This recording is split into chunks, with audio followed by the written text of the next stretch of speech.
మీ అమ్మగారు మీది చూస్తే మీ అమ్మగారి గురించి ఒకటి రాశారు సార్. నాకు అత్యంత ఇంటర్వ్యూ చేయాలి, ఆనంద్ సాగర్‌ని కలుసుకోవాలి అని అందుకే మెసేజ్ పెట్టాను సార్. ఏంటంటే అది మరి ఎవరన్నా అన్నారో లేదో నాకు తెలీదు గానీ, చావు నన్ను మా అమ్మని నా నుంచి దూరం చేయొచ్చు కానీ చావు అంటే చావు ఈ ప్రపంచం నుంచి మా అమ్మని తీసుకెళ్ళిపోయింది. కానీ నా దగ్గర నుంచి తీసుకెళ్ళలేదు అని చూసాను సార్ అది. అది నిజంగా అది అరే! అమ్మ పక్కనుంటే మనకు విజయం. అమ్మ ఉంటే చాలు. అమ్మని తలుచుకుంటే చాలండి అది. నా విజయానికి కారణం మా అమ్మ. నేనెప్పుడు సాయిబాబాని రాసేవాడిని. మా అమ్మ పోయిన తర్వాత ఏ స్కెచ్‌లో మా అమ్మ పేరు కూడా రాస్తాను. ఇప్పుడు చాలామంది నేను చూశాను. చనిపోయిన తర్వాత ఆ రోజు ఉంటుంది బాధ. 10 రోజుల తర్వాత అది పోతుంది. ఇవన్నీ కాదండి. ఇది వాళ్ళ మైండ్ సెట్. నాకెప్పుడు పోవాలి. ఇప్పుడు మీరు చెప్పిన నేను ఎమోషన్ అయిపోతా. సో నాకేంటంటే అందరికీ పేరెంట్స్ ఉన్నప్పుడు జాగ్రత్తగా చూసుకొని అది వాళ్ళు మనతో ఎక్కువ రోజులు ఉండరు. మాక్సిమం టైం వాళ్ళతో స్పెండ్ చేయండి. డబ్బులు ఎట్లాగో వస్తుంది. మీరు ఊరికే ఫారిన్కి వెళ్ళిపోయి అమ్మ నాన్నగారిని ఇక్కడ వదిలేసి మళ్ళీ అక్కడి నుంచి వచ్చి ఏదో గిఫ్ట్లు ఇవ్వడం వాళ్ళు కాదు. వాళ్ళు ఎక్స్పెక్ట్ చేసే గిఫ్ట్స్ కూడా కాదు. మీ లవ్ అండ్ అఫెక్షన్. మళ్ళీ మీరు పిల్లలతో ఇక్కడికి వస్తారు, కొన్ని 4 రోజులు ఉంటారు, మరి వెళ్ళిపోతారు కాదు.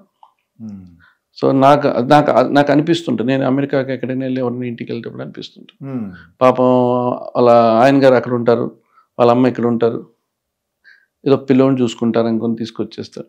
సో వాళ్ళ పిల్లోడికి వెళ్ళిపోతారు తప్ప వాళ్ళ ఇంటికి వాళ్ళకు లోన్లీనెస్ వస్తుంది. అమ్మ వాళ్ళ పేరెంట్స్ మ్యాక్సిమం అండి మన వల్ల ఎంతవరకు ఉంచుకొని నేను ట్రావెల్ చేస్తున్నా నాకు తెలుసు. నాకు ఇవాళ నేను ఈ పొజిషన్స్కి వాళ్ళే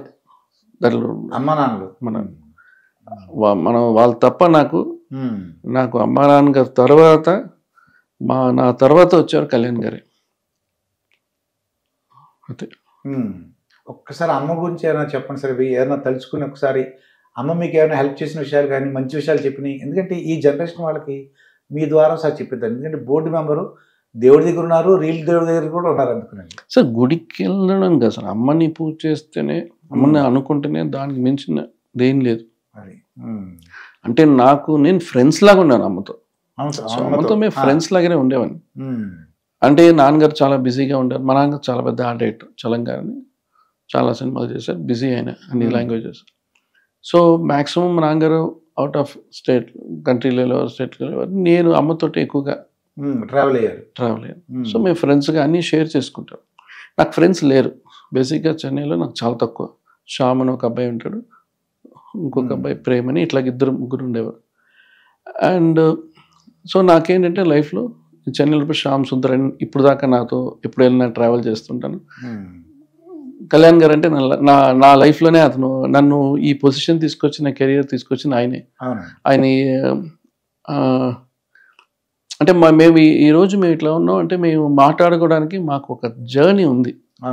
జర్నీ లేకపోతే మీకు కొత్త ఫ్రెండ్షిప్లో మీకు ఏమి ఉండదు. సో నాకు అమ్మగారికి తెలుసు, కళ్యాణ్ గారు కూడా మా ఇంటికి వచ్చేవారు, అమ్మగారు ఉండరు, అమ్మగారు బాగా పరిచయం ఉంది. సో ఇంట్లో కలిసిమెలిసి ఉండేవాళ్ళం.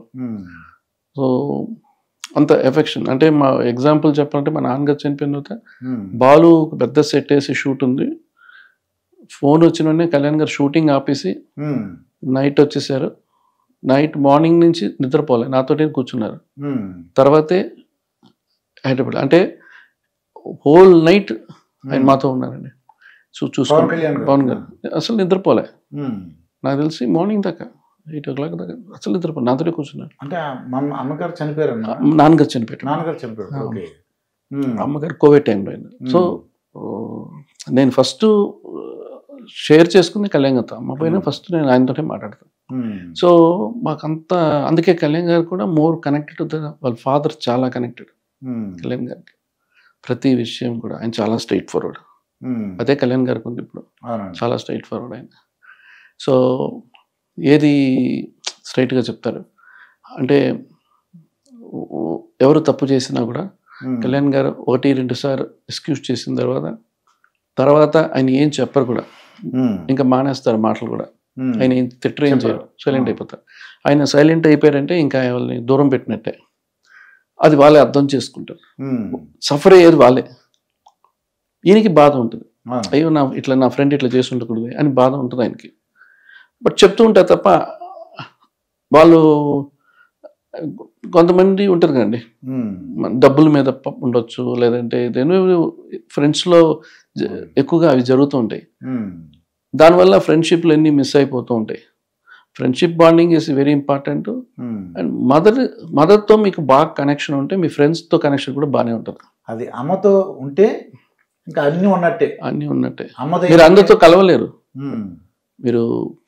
మీరు చెప్పారు కదండి, ఇప్పుడు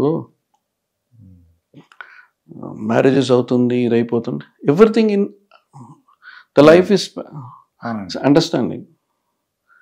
ఏది జనరేషన్ మారిన వల్ల ఏమి జరగదు, ఏమవ్వదు. అందరూ ఉన్నవాళ్ళు బాగానే ఉన్నారు, కనిపించారు. మనకు కొన్ని ఇప్పుడు చెడు ఎక్కువగా కనిపిస్తూ ఉంటుంది, మంచిది కనపడదు ఎప్పుడు మీకు. సో మనకు అన్ని కనిపిస్తుంది. మంచిగా ఉన్న వాళ్ళు చాలా మంది ఉన్నారు. మనకు ఇవన్నీ మన న్యూస్లో కనపడ్డాయి. ఎవరో యాక్సిడెంట్ చనిపోయారు, పేపర్లో వస్తుంది, వీడి పేరు పేపర్లో వస్తుంది. వీళ్ళిద్దరు చాలా మంచిగా ఉన్నారని వచ్చిందా మీకు? అది కాదు కదా, నెగిటివ్ ఉంటే కనపడదు. అప్పుడు నెగిటివ్లు మీకు ఉంటాయి, బట్ ఎంత ఉంటుందో దానికి మించి మంచిగా ఉంటాయండి. మనం అవి చూడకుండా మైండ్ సెట్లో ఇట్లా అయిపోతుంది అనుకుంటే